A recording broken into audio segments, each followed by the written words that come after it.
Personal notice. Danger's my stock and trade. If the job's too tough for you to handle, you got a job for me, George Valentine. Write full details.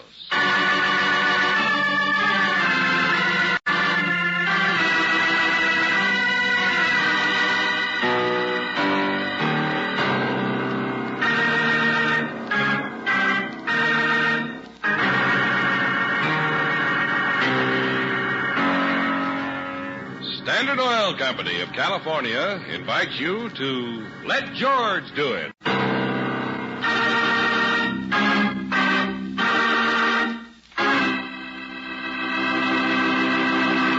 In just a moment, we'll begin tonight's adventure of George Valentine. Say, did you forget a Christmas present for your car? One of the nicest gifts I know is a complete changeover to new RPM motor oil, the oil that doubles engine life between major overhauls due to lubrication. Don't forget to replace the filter element, too. You'll be giving yourself a gift of smoother driving and top engine protection all year round by getting new RPM motor oil at independent Chevron gas stations or standard stations where they say and mean, we take better care of your car.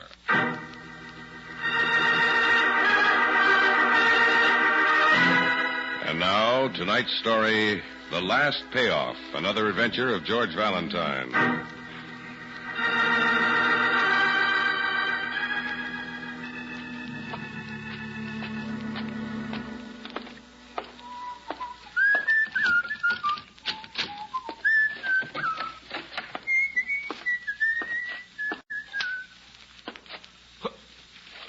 Hey, who did this? What in the... The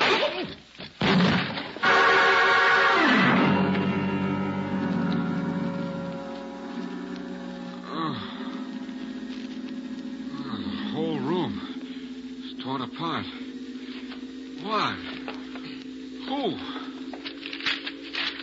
What are they trying to do to me? What's that guy's name again? Veda Valdez... Valentine. That's it. George Valentine.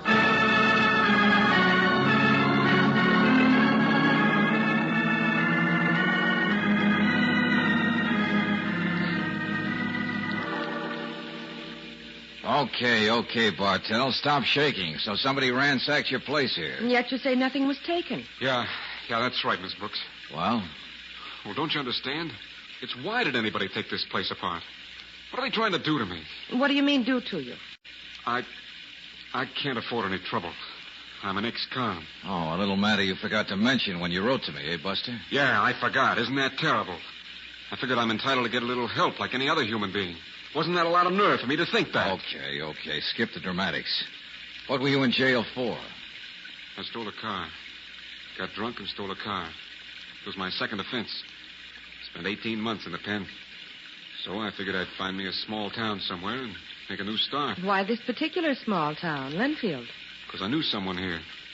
Someone I thought might give me a hand. Clear that up, will you? Man, my wife and I met in Chicago. That's where I come from. Big fat guy. Nice. Good connections. John Logan. We hit it off fine. Said if I ever needed help, I should look him up. I suppose your wife is here with you. You suppose wrong, lady. She left me flat while I was in jail. She's someplace in Europe, on the chorus line of a girlies show. Ruthie is the loyal kind. Why make a big mystery of all this? The sneak thief got in here, you surprised him, he knocked you out and ran. No, that's not the answer, Valentine. Somebody was looking for something special. Looked in every little place. Even went through my pockets when I was dead to the world. Ripped open the lining of my jacket. Look. See? Uh-huh. The only thing I own that's worth anything is this wristwatch. It's a good one. But the guy didn't take it, did he? No, it was no sneak thief. But who else could it be? And why? I don't suppose your landlady noticed any strange men prowling around here. No. As I figure it, whoever it was climbed in through the window. Hey, tell me, how long has it been raining hard like this? Oh, a couple of days now. This time of the year, it always rains in this place, they tell me. What are you driving at, George? Those footprints near the window. You're pretty small, Bartell. That's what I meant. Those aren't my footprints. Must be the man who ransacked my room. Some kind of red clay. Must have been somewhere where there's red clay. It's not too much to go on. No. Say, Bartell, suppose you tell me about this Mr. Logan, the good Samaritan turned sour. Well, it isn't really like that. I just haven't been able to get a hold of him yet. I spoke to Mrs. Logan a couple of times. She said she'd give him a message. Do you think he has anything to do with any of this? He seems to be the only one you know here in Linfield. That's what's driving me batty.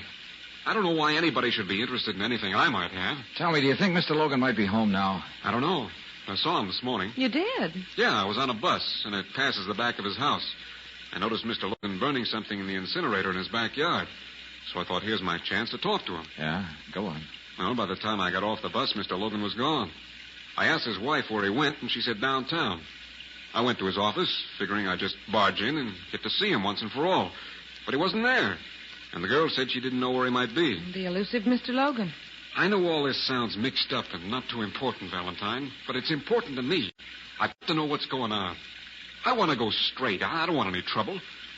I don't have much money, but I'll pay what I can for you to help me. All right, Bartown, you got me curious. You stay here. Maybe I can find out something.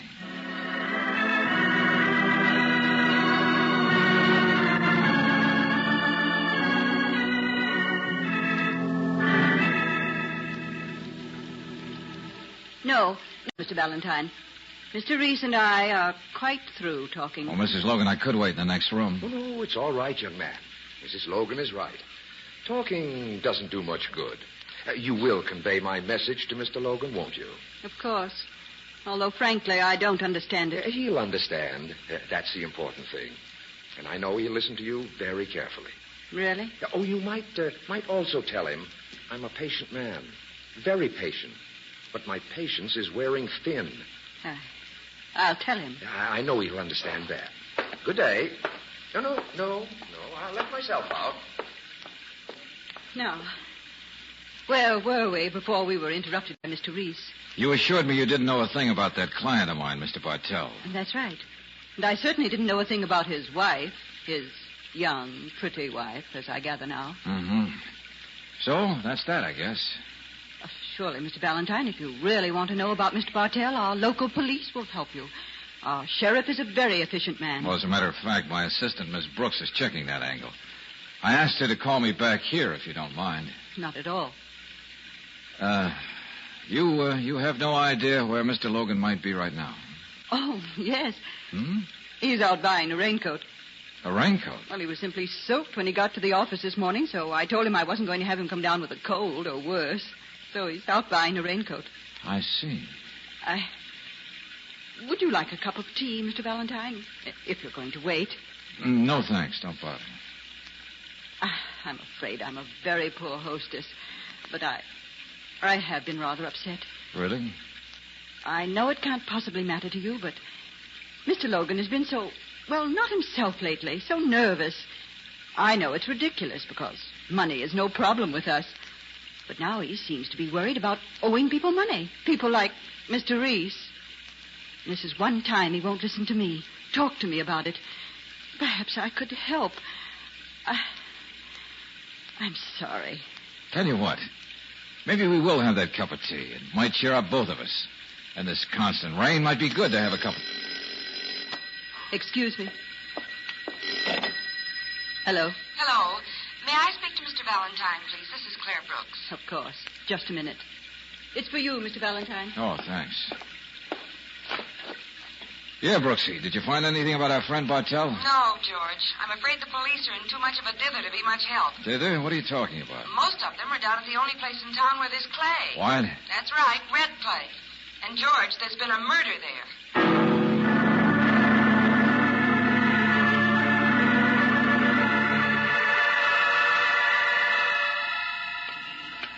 The car's parked right over there, George. I didn't want to talk in front of Mrs. Logan, but tell me more about the murder. Who is the victim? Police don't know yet.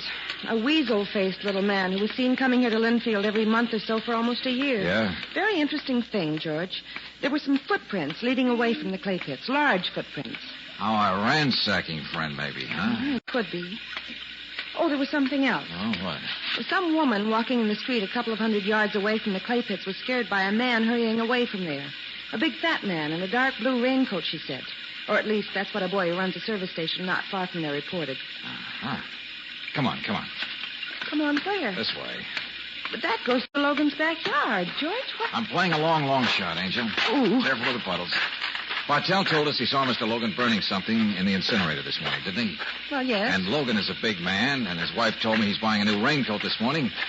Well, what happened to his old one? Oh, there's the incinerator over there. Yeah, now wait. Here's some kind of a poker. Yeah, this'll do.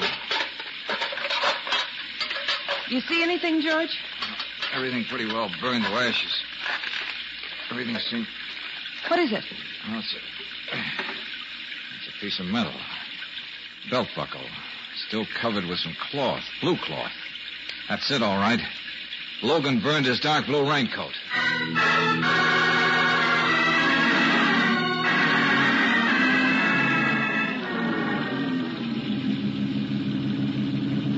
George, I thought you wanted to go to the police station. I told you before it's down the other block. I know, but I'm still playing that long shot. Now, what's that supposed to mean? Just be patient, please, Angel. That clothing store down there, Wilson's. That looks like the largest one in town. All right, I agree. But what does that Let's have to pass do? it just once again, and then we'll... All right, so you can stop on a dime. Now what? That big fat man just coming out in a brand new yellow raincoat. Mr. Logan? I wouldn't be surprised. Stay here, Angel. I still have a client, remember? I want to talk to Logan before we stick the police on him. Now, George, be careful Yeah, with him. Sure, okay.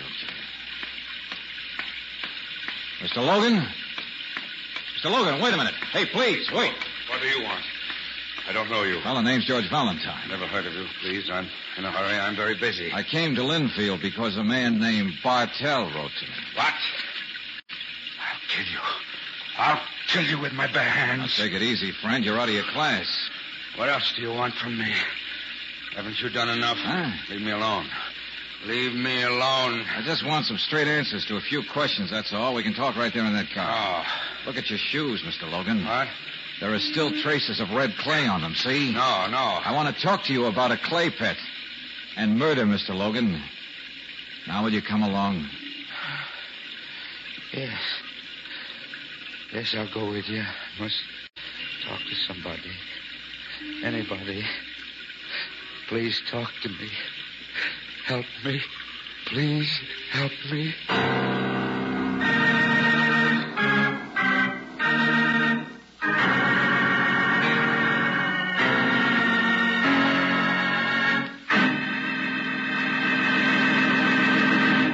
In just a moment, we'll return to tonight's adventure of George Valentine. Over the hills and through the woods to grandmother's house we go. That's a well-known saying that has always been appropriate during the holiday season. This year, perhaps you'll be one of the many thousands of Western motorists who'll be driving home for Christmas and New Year's, driving over the hills and through the woods. That's why I think this is an especially good time to remind you that for top performance under all driving conditions, for the kind of driving you do, where you do it, your car needs a gasoline with many different performance qualities. Any gasoline can be made to stress one performance feature at the expense of others, but Chevron Supreme is designed to give you not one, not two, but all 8 high-performance qualities in correct balance.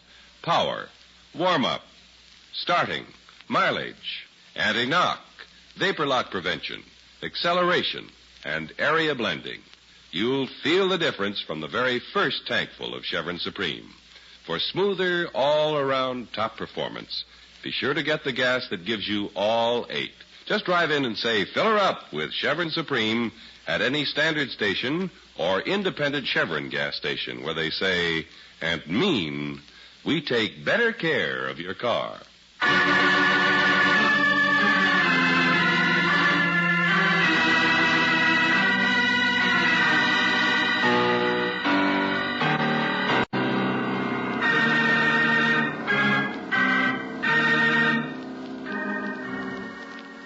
Ex-convict, Ray Bartell, pleads that he's trying to go straight. Hires you to find out who ransacked his room and why. Only the case is complicated by the murder of a man the police haven't been able to identify, and the fact that the leading suspect is one of the town's leading citizens, John Logan. And as you sit with him in your car on a rain-swept street, you know he's close to the breaking point. That is, if your name is George Valentine. If you're sort of a private detective, Mr. Valentine, then you're just what I may need. And you, Miss Brooks, you seem so understanding. It's been so long since I could really talk to anybody. Please, Mr. Logan, you must calm down. Mrs. Logan is a fine woman.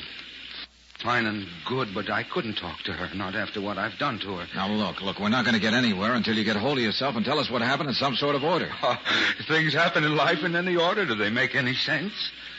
Mr. Logan, you were seen leaving the clay pits. Your footprints there were photographed by the police. Don't you understand? I didn't kill Joe. When I got there, Joe was already dead. Oh, so that was the name of the murdered man. The police were unable to identify him. Joe, that was the only name he ever gave me. You'd think for all the money he got from me, he'd at least give me his full name. Joe the collector, Joe the tormentor, Joe. Cut that out, Mr. Logan. Joe. Yes, I'm sorry. All right, then. When did you first meet this Joe, whoever he is? And I first made such a fool of myself over Ruthie. Ruthie Bartell? I have no excuse for being a fool, but I also have suffered enough so I don't have to be kicked around anymore. Well, where does Joe fit in? Well, you see, back in those days, I saw Joe following me around, and I realized that somebody had snapped a picture of Ruthie and me. I was sure that Joe was a detective hired by my wife. Of course, I stopped seeing Ruthie. I died 1,000 deaths waiting for the showdown. But it never came, huh? Not from Mrs. Logan, is that it? Yes, I was wrong about who we worked for, you see, because then I got a blackmail note presented to me by Joe. I was to pay and go on paying each month. And you paid and paid. What else could I do? I was already a failure as far as my wife is concerned. I didn't tell her, but I made bad, stupid deals, and I gambled money away with that Carl Reese. Reese? Yeah. Best I could only pay back half my debts, but if Mrs. Logan, Martha, found out about Ruthie, she'd never forgive me. I couldn't let her know that, don't you see? Well, didn't you suspect Bartell, Ruthie's husband? I did, but by then he was in prison. I didn't know what to think. And I decided Joe was the only blackmailer. I can't let Martha find out about Ruthie. The police mustn't tie me to any of this. They mustn't. I'm afraid that's sort of wishful thinking, Mr. Logan. What? They'll find out that you just bought this new raincoat, that you burned your old one, and they'll be curious, to say the least. You went right from the clay pits to Bartell's, ransacked his room looking for the blackmail evidence, whatever that was. Isn't that right? Yes. You see, Joe got in touch with me yesterday afternoon. I thought I was all through paying him. He promised me I was, but you're never through, are you? I'm afraid not, Mr. Logan. Told me to come out to that little shack in the clay pits. That's where the payoff always took place out there. And when I got there, he was dead. Shot to death. What did you do? Oh, well, I suddenly realized just what an awful spot I was in. Bartell was trying to contact me. Perhaps he was the blackmailer after all. So I had to find the evidence before the police found it. And did you find it at Bartell's place? No, not a trace of it. It wasn't on him either. Mr. Valentine, what can I do? How can I get out of this terrible mess? I'm afraid there's only one thing you can do. Turn yourself over to the police and have the whole thing brought out into the open. I can't. Martha will never believe me. She'll never forgive me. George, look. Huh? There's a policeman coming over this way. What's that? Oh, they'll never get me. Be reasonable, Logan. They won't. Hey, Don't stop that. Wait. Stop me. Don't. I'll get him. No, George, the police will catch him. Hey, wait. Sorry, officer, I can't. Hey, stop, I said. You don't understand. That man will get away. Yeah, but you're not getting away. You think that sign is just there for amusement? Huh? You overparked here 10 minutes, Mac. Have a ticket.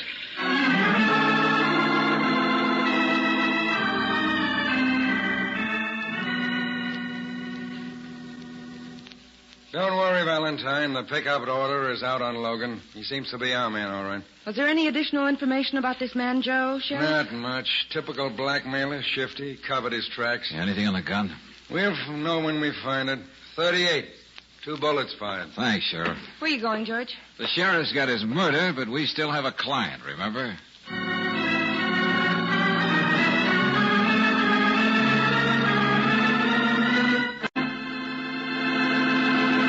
Gone. Yeah.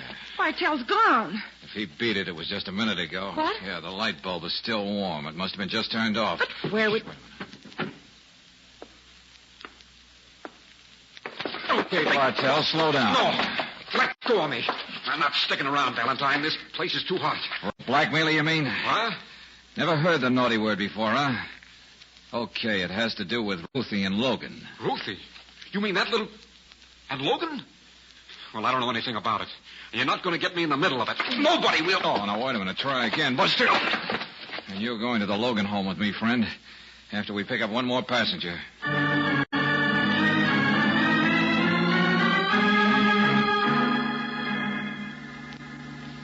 Yes, I'm a gambler. Is there anything wrong with being a gambler? Well, let's leave that to the Kefauver Committee, Reese. But Mr. Logan owed you a large gambling debt, didn't he? As a matter of fact, he did. He didn't pay it, huh? Not yet. Uh-huh. I think we'd better take a little trip to the Logans, Mr. Reese. This whole thing needs some clear light thrown on it.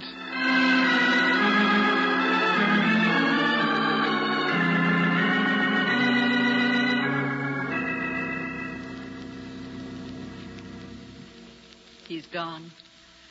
He's running from the police. But where is he running? Here, Mrs. Logan. Please drink some of this coffee. Bartell and Reese are in the living room with one of the sheriff's men. All right, Angel. We'll wait for the sheriff before we talk any more to them. Thank you, my dear.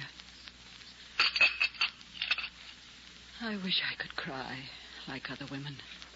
Cry for John and cry for me. Cry because I must have failed him so awfully. He couldn't come to me and talk to me. You have no idea where he might have gone, Mrs. Logan? No. In the state of mind he was in, it would be better if the police knew where he was. He came in and he told me all he's done about that Mrs. Bartell and all the money he'd paid in blackmail and all the money he owes, as though money were the most important thing in the world. He told me all that and he cried. Mr. Valentine, John isn't a murderer. That much I know. I hope you're right. I told him not to run, but he wouldn't listen to me. He packed his bag and he kissed me and he ran out. If they catch up with him and he tries to get away from them, they'll... All right, Mrs. Logan. The evidence against your husband is quite strong, but maybe we can still help him. Maybe... Help? Do you think we can? Really? Joe was a blackmailer. Mr. Logan was being blackmailed. The obvious conclusion was that there was a fight and Mr. Logan killed him. Well then, George? But suppose Mr. Logan was right, and Joe was only the go-between, and Joe proved difficult to his employer, the real blackmailer. But who could that be? How could we ever find that out? Well, it could be Bartell.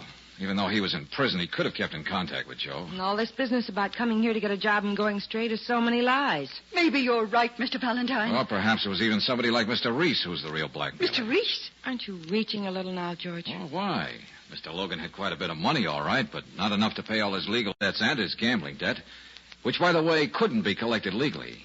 So Mr. Reese could take a rather unorthodox but effective way of collecting his debt by blackmailing the money out of your husband, Mrs. Logan. And there could be others then who might possibly be the blackmailers. John wouldn't be the only one with a motive for killing Joe. Uh-huh, that's exactly what I meant. Why bring me here, Sheriff? Never mind. John. They've caught up with him, George. Well, this is it, Brooksy. All right, Logan. Just sit here. John, are you all right? I didn't do it. I didn't kill anybody. No one will believe me. He already told me about his being blackmailed, and he was running. And that makes him as good a suspect as we need, Valentine. At this point, I don't know myself what to think. John, you mustn't say that. You can leave that valise here, Logan. You won't need it anymore. No. Now, wait. What? You were holding on to that valise for dear life. There was no money on the dead blackmailer. Here, let me see what's in it. Ties, rose shirts, underwear, pajamas, socks, extra suit. All nice and neat. And under it, bedroom slippers and... And what? And a gun. What? Gun? A .38, 2 bullets missing. No. John, there must be some awful mistake. I have an idea we'll find the gun is the one that killed Joe. And then... And then it'll put the final coffin nail in the case against you, Miss Logan. George! What did you say, Mr. Valentine? Yes, you, Mrs. Logan. Your husband was so afraid you might find out about him and Mrs. Bartell, and still it was you who blackmailed him. How can you say anything like that, George? Why would she do it? Well, now, that's 2 questions, Angel, and I think I have some pretty definite answers to both. Well, come on, let's have them. What's all this? Well, strangely enough, Sheriff, it's what you said about the valise when you opened it that intrigued me even more than the presence of the gun. What's that? Will you make sense? All right, Mr. Logan is a man. More than that, a very upset and distraught man. Yeah. Would he stop to pack the valise so carefully? No, he'd just throw some things together. Yeah, a woman packed that bag. She wanted you to run, Mr. Logan. You're insane. Think back, Mr. Logan. You didn't really pack that bag, now did you? Well, I don't know. I guess maybe I didn't. And since Mrs. Logan had the gun to put in, she's the one who used it on Joe, the man she hired as the go-between. Any more proof, Valentine?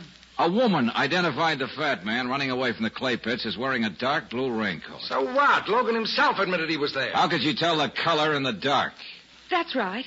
And it was raining. It would just look black. Only one woman could say what she did. The wife who knew the color of the raincoat her husband wore.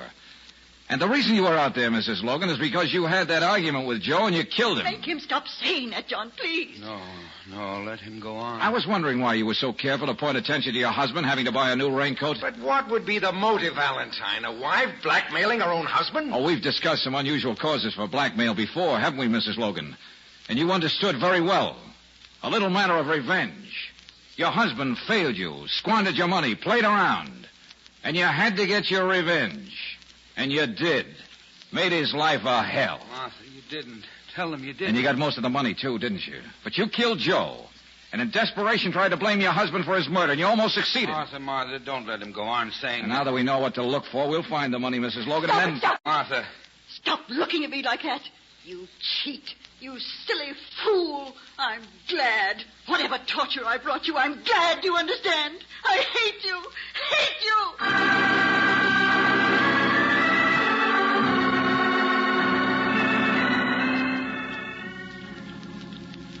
George, there isn't any reason to stay here any longer.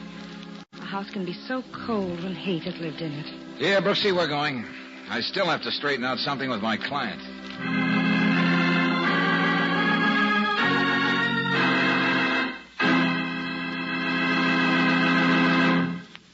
Holiday time is Jingle Bell time, and a good time to remind you that new RPM motor oil doubles engine life between major overhauls due to lubrication, and more than meets the heavy-duty motor oil requirements of every car manufacturer.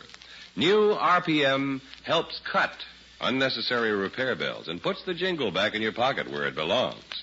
Get new RPM motor oil for your car at independent Chevron gas stations and standard stations where they say and mean, we take better care of your car.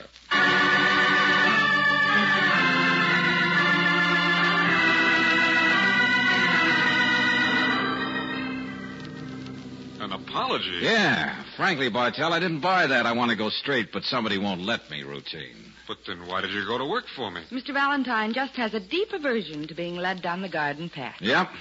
Life is full of surprises, all right. You did come to Linfield just to see a kindly friend of the family. Yeah. Ruthie was a doll, a real doll. But then look at Mrs. Logan, what she did to her husband. I tell you, I learned one thing. Huh? Stay away from women, friend. All women. Far away. You don't say. Have nothing to do with them, especially those that look cute and smile sweet. Are you coming, George? What's the matter, Angel? He doesn't mean you. No, of course not. Well, that's Hey, wait a minute. What's the matter with my smile?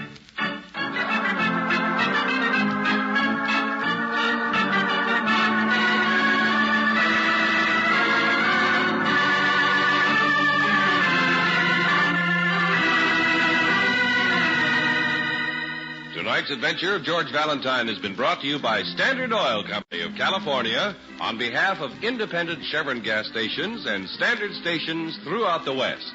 Robert Bailey is starred as George with Virginia Gregg as Brooksy. Let George Do It was written by David Victor and Jackson Gillis and directed by Kenneth Webb.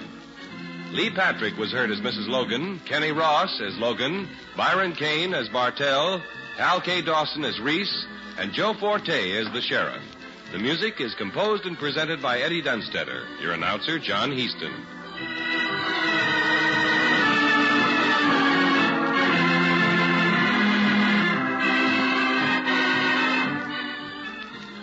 Listen again next week, same time, same station, to Let George Do It.